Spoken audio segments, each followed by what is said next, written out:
কাজটা হয়েছে, মিস্ত্রিরা কাজ করে দিয়ে গেছে, রিপেয়ারিং করে দিয়েছে। এই সব জামা কাপড় মেলা আছে। আর এই দেখো কে বসে আছে দেখতে পাচ্ছ, এই যে দেখো সোনা, এই যে বসে আছে, কি সুন্দর না? ওরা তো দিনের বেলা দেখতে পায় না, দেখো কত সুন্দর মা লক্ষ্মী বসে আছে, দেখো কি সুন্দর না ছোট্ট। এই দেখো ওদের সঙ্গে শেয়ার করলাম, এই সিট পাইপটার উপরে, এই যে সিট আউটডোরটার উপরেই বসে আছে, পাইপটার উপরে দেখেছো, বসে দেখো না। ও মো, আর এইদিকে দেখো রোদ, দেখো দেখেছো বাইরে,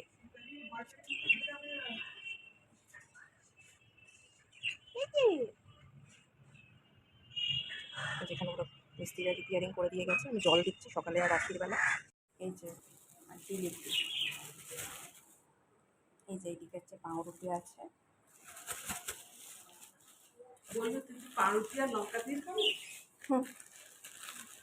এই যে পাউরুটি এদিকে আছে, পাউরুটি আর জিলিপিটা খেয়ে নিই। আর লোটে মাছের পেঁয়াজ রসুন দিয়ে একটা চচ্চড়ি, এদিকে আমের চাটনি, আর এদিকে যা যা ভাত, ডাল, আলু ভাজা, এই যে বেগুন কাটা আছে, নিম পাতাটা ছাদ থেকে তুলে আনবো জাস্ট। এইদিকে বেগুন, ডাল, তুলে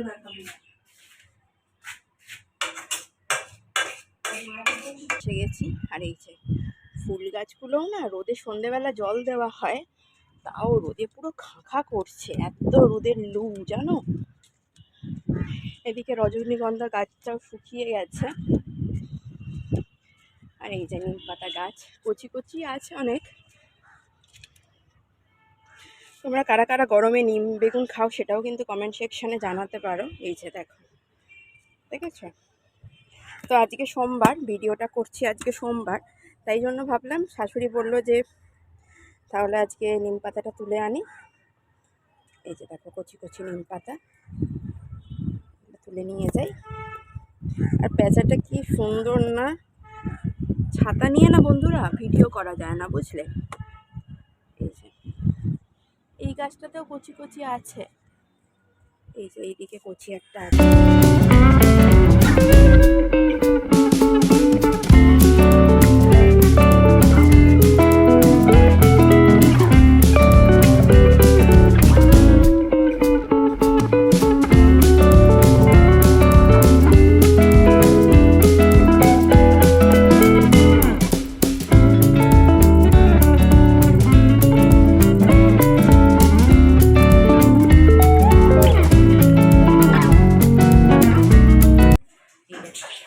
তরকারি টেস্ট করছে কেমন কি হয়েছে, নুন মিষ্টি।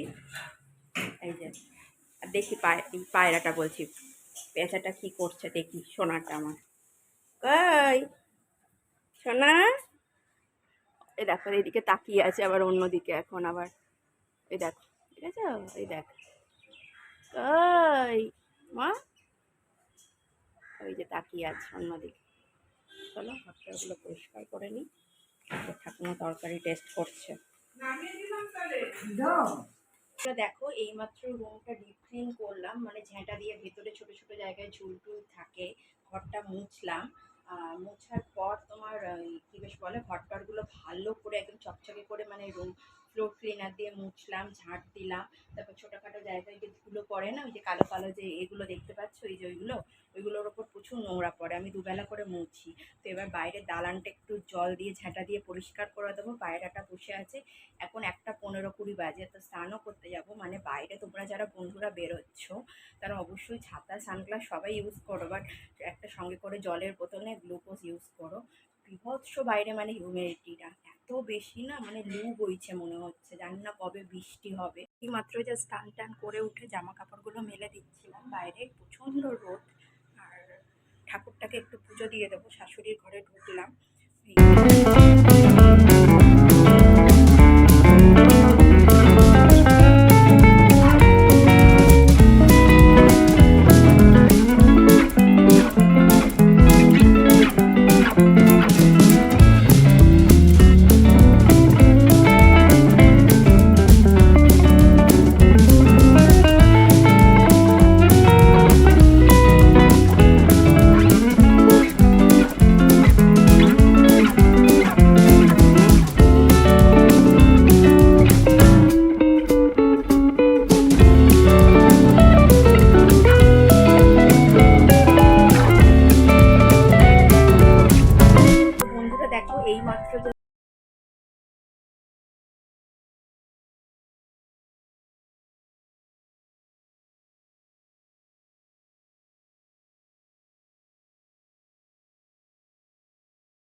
মতো বাজে।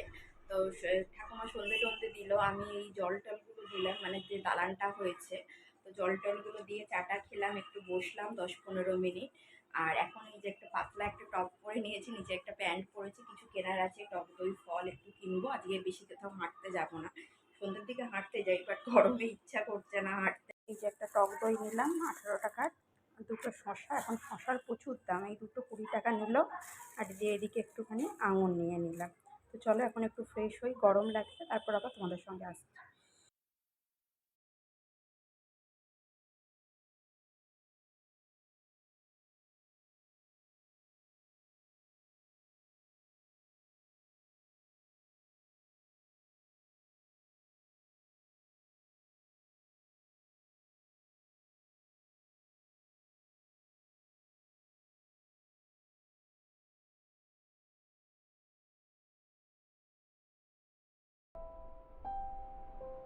পুরো রেডি, আর একটুখানি 5-10 মিনিট হলেই কিন্তু আমার দই কাতলা রেডি হয়ে যাবে। আমার কিন্তু বাংলা কিচেন চ্যানেলে দই কাতলা রেসিপিটা দেওয়া আছে, আর এদিকে কিন্তু মাছটাকে ভেজে নিয়েছি আগে, আর যা যা দেওয়া আছে দই কাতলাতে হয়ে গেছে। এবার এটা কিছুক্ষণ ফুটলেই কিন্তু আমার দই কাতলা রেডি হয়ে যাবে। আর এদিকে হবে আলু পেঁয়াজ ভাজা, তাই জন্য আলু পেঁয়াজ ভাজা কাটা হচ্ছে, আলু কাটা হচ্ছে, পেঁয়াজ কাটা হচ্ছে। আর এদিকে কিন্তু দই কাতলাটা আমার প্রায় 2 থেকে 5 মিনিট ফুটলেই রেডি হয়ে যাবে। বন্ধুরা দেখো, রান্না বান্না করে এত শরীরটা খারাপ লাগছে না, ভাল লাগছে না, মাথা ফাতা যন্ত্রণা হচ্ছে, পুরো ঘেমে স্নান করে গেছিলাম। তারপর আবার একটুখানি স্নান টান করে আসলাম, ফ্রেশ হয়ে নিলাম, কারণ আর শরীর পাচ্ছি না। এত রান্নাঘরে যারা থাকে না, মানে গরমকালে মেয়েরা বা যারা বাইরে ছেলেরা রোদে রোদে ছেলে মেয়ে কাজ করে, তাদের খুব কষ্ট হয় গো, মানে এত কষ্ট হয় না। এই জাস্ট একটুখানি স্নান টান করে এলাম, ফ্রেশ হয়ে নিলাম, এখন প্রায় 11:30 বাজে, 10টা মিনিট রেস্ট নিয়ে খেতে যাব। আর আলু পেঁয়াজ ভাজাটা করলাম, তোমাদের সঙ্গে ওটা শেয়ার করা হয়নি, তোমাদের বলেছিলাম। আর আমার বরের জন্য, ও তো খায় না, দই কাতলাটা করে দিলাম। আর রুটি হলো, শাশুড়ির আটাটা মেখে দিল, বেলে দিল, আমি ভেজে নিলাম, গ্যাস ট্যাস সব পরিষ্কার করে এই জাস্ট এলাম। সবসময় কী বলো তো বন্ধুরা, তোমাদের সঙ্গে সব কিছু শেয়ার করতে পারি না, কারণ এক হাতে করি তো ভিডিও, আমার কেউ মানে করে দেওয়ার নেই, আর স্ট্যান্ড সবসময় বসিয়ে ভিডিও করাও পসিবল হয় না। তো এই আর কি ব্যাপার। তো এই জাস্ট স্নান টান করে একটু আরাম লাগছে। তো খাবার সময় একেবারে দেখাচ্ছি যে কী কী মেনু হয়েছে, তারপর ভিডিওটা এন্ড করবো। আর যারা এত কষ্ট করে ভিডিও বানাই, প্লিজ প্লিজ তোমরা সাপোর্ট করো, যাতে সবার কাছে আমার ভিডিওটা পৌঁছয়। তোমরাই পারো একমাত্র সাপোর্ট করতে, তোমরা ছাড়া আমি এত কষ্ট করে ভিডিও করছি যাতে তোমাদের ভালো লাগে, তাই জন্যই। তো ফ্রেশ চান টান করে নিলাম, 10 মিনিট পর খাবো। আর খাওয়া দাওয়া করে জাস্ট রেস্ট নেবার, পাখায় হাওয়াই মনে হচ্ছে না, পাখা দেখো, পাখাটা যেন মনে হচ্ছে ঘুরছেই না, এত গরম লাগছে, মনে হচ্ছে শীতের দেশে চলে যায়। তো চলো, অনেক বক বক করলাম, একেবারে খাবার সময় আসছি। আর তোমাদের ওখানে কাদের কাদের ওখানে বৃষ্টি হচ্ছে সেটা কিন্তু কমেন্ট সেকশনে অবশ্যই জানিও। আর আমার ভিডিওটা যারা ফেসবুক পেজ থেকে দেখছো, তারা পেজটাকে অবশ্যই ফলো করে দিও। আর যারা ইউটিউব চ্যানেল থেকে দেখছো, তারা চ্যানেলটাকে অবশ্যই সাবস্ক্রাইব করে পাশে থেকো, যাতে আরও ভালো ভালো ভিডিও তোমাদের উপহার দিতে পারি। তো চলো, একেবারে খাওয়ার সময় দেখা হচ্ছে।